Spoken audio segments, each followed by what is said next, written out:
আমার সাথে এরকম ফাইজলামিটা তুই কেন করলি বল? কি করবো তা? আমি তো জানি তুমি আমার পিছে অন্য কোনো ছেলের ঘোরাঘুরি সহ্য করতে পারো না, আর তোমার সাথে দেখা করার এটাই আমার কাছে বেস্ট অপশন মনে হয়েছে, তাই করেছি। এটা তোর আমার সাথে দেখা করার জন্য বেটার অপশন। এত বাহানা করে যে দেখা করতেছিস, তাহলে মনের কথা বলিস না কেন? আমার মনে কোনো কথা নেই। নাই? ঠিক আছে, আমারও মনের মধ্যে কোনো কথা নেই তোর জন্য।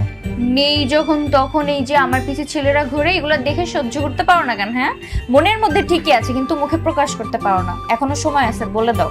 আর তুই তুই কি করিস? আমার সাথে দেখা করার জন্য এত তাল বাহানা করে বেড়াইতেছিস, মনের মধ্যে কোনো কথা থাকলে সেটা বলতেছিস না কেন বল?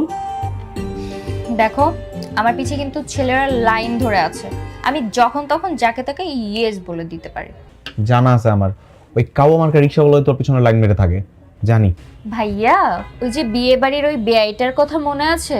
কি যে দুষ্টু, প্রত্যেকদিন রাত্রে ফোন দিবে আর ঘন্টার পর ঘন্টা কথা বলবে, আর কি রোমান্টিক রোমান্টিক কথা যে বলে, ভাবছি ওনাকে ইয়েস করে দিব। এই তুই ওর সাথে কথা বলিস? তো ফোন দেখি, তুই ওর সাথে কি কি কথা বলিস আমি এটা দেখবো, ফোন দে। কেন কেন আমার ফোন তুমি কেন নিবা? আমার ফোন কেন দিব? আমি দেখবো তুই ওর সাথে কি কথা বলিস, দে ফোন দে।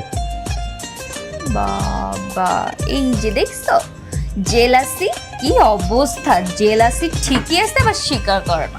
হ্যাঁ আমি জেলাস, আমার মধ্যে অনেক বেশি জেলাসিনেস কাজ করতেছে, কারণ আমি তোরে ভালোবাসি।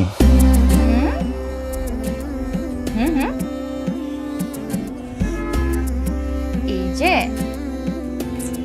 এই কথাটা 3 বছর আগে বলে দিলি তো পার। 3 বছর ধরে এই একটা লাইন বলার জন্য বিভিন্ন ভাবে আমার পিছে ঘুরতেছ। আর তুই তুই তো চাইলে বলতে পারছিস তুই আমাকে ভালোবাসিস, বলিসনি তো? কেন, আমি কেন বলবো? কেন, তুই আমাকে ভালোবাসতি না? না, একটু একটু পছন্দ করতাম আর কি।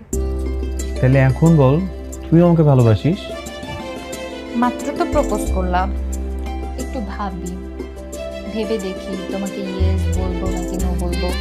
আর এমনিতে মেয়ে মানুষ এত তাড়াতাড়ি ইয়েস বলতে নেই, একটু ভাবসাব নিতে হয়, নাহলে ডিমান্ড কমে যায়। তো ভেবে জানাবো।